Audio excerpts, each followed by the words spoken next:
Welcome back to the Road Show this morning in the Buzz. Move over Massachusetts and back off Vermont. A new poll says Rhode Island is the most liberal state in the United States. The Gallup survey found that 32% of Rhode Islanders identify themselves as politically liberal. The only place that was more liberal than the Ocean State is the nation's capital, Washington, D.C.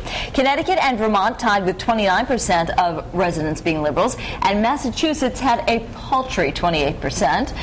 What's interesting, though, is despite the fact that we are the most liberal, more Rhode Islanders, 36% in fact, describe themselves as moderate, not liberal, while the remaining 29% say they are conservative. Another interesting point, the most conservative state in the nation, Wyoming and Mississippi, they actually have many more conservatives than the most liberal states have liberals. Do you get that? So in any case, are you... How much wood could a woodchuck... Right, exactly.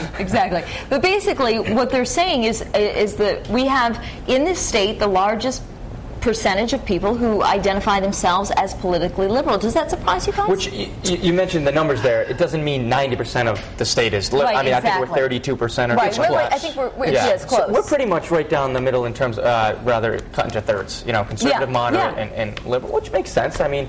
and we do have more moderates than liberals.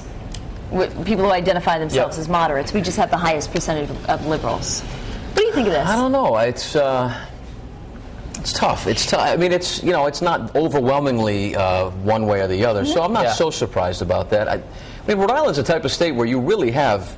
It's very diverse for such a small area. I mean, you really have one extreme to the other, whether it be geographically or entertainment-wise, or now politically. So, but this state, I mean, is notoriously Democrat. I mean, they run the show. Even though we have a Republican governor, and who's powerless usually because of the Democrats and the. Yeah, but he's voting for a specific reason. I think a lot of people, Democrats tend to be more liberal, Republicans tend to be more conservative politically, and in terms of obtaining funding and that sort of thing, maybe that's why that we as a Democratic state have voted in a Republican governor. But what I think is interesting is that this is a very Catholic state at the same time.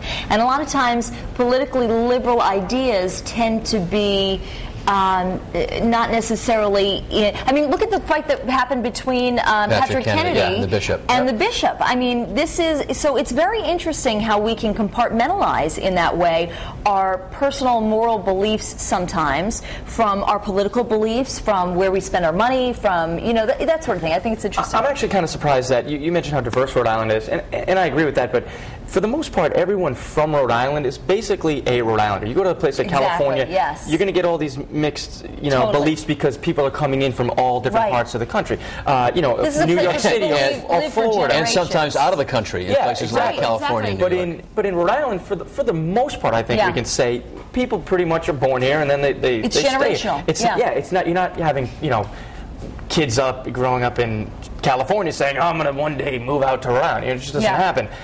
Which I'm kind of surprised that it's not more one-sided towards either moderate, conservative, or liberal. Like you said, because so many people are kind of here from the beginning, and you would think that we'd have their beliefs would exactly. Very So I'm kind of surprised by that. Well, I think we need to talk to our viewers about this, and Melissa Sardelli is over there buzzing and live blogging. That's right. I have to say that I was a little bit surprised by the survey. I thought that maybe New Hampshire or maybe Vermont would be more liberal, but it was kind of interesting. So let's head on over to the live blog right now on foxprovidence.com and see what some of our friends have to say this morning. Diana says, I'm very politically liberal, bordering on moderate. And in case you're just joining us this morning, today we're asking, how would you describe your political views? Your choices are A, I'm a liberal lion, B, I'm a strict conservative, or C, I have moderate political views. And as always, our friends on Facebook are weighing in on today's Buzz this morning. And Tanya says, I'm definitely not liberal. Lori Gibbs says, ultra-conservative and extremely frustrated in this blue state. And Greg Silva says, that explains why we are on the verge of bankruptcy. So some very, very interesting comments from our viewers this morning. And don't go anywhere, because I'll be back at the end of the show with your web poll results.